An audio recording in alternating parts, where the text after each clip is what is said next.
This brief and short. I'm going to address some issues on the affordability crisis because I believe there are solutions that people are not even considering. Just a quick little bit about me. I'm a candidate for State House District 64, West Tampa. I am a God-fearing man. I am a constitutionalist. I do support the Second Amendment.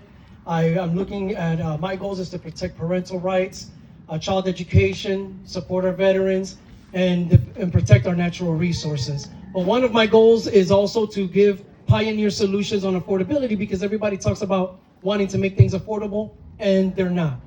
So one of the things we want to focus on, I personally want to sponsor legislation, is on finding ways of reducing the insurance costs. Now, to do that to begin with, you have to support your emergency infrastructure. Everybody has to call their state house representatives and tell them that they have to allocate a budget for their emergency infrastructure. You cannot reduce the cost of insurance if the ISO PPC rating is high.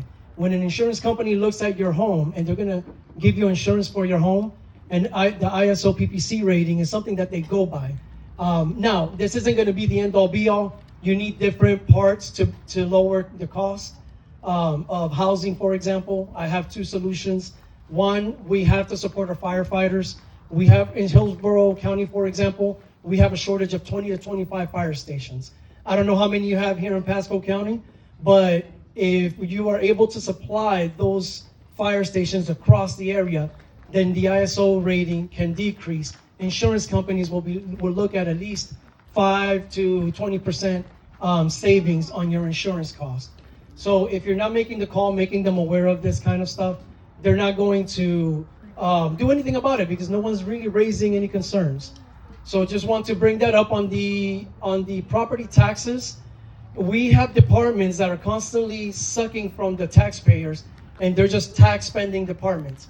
My plan is to make one of these departments a revenue generating department.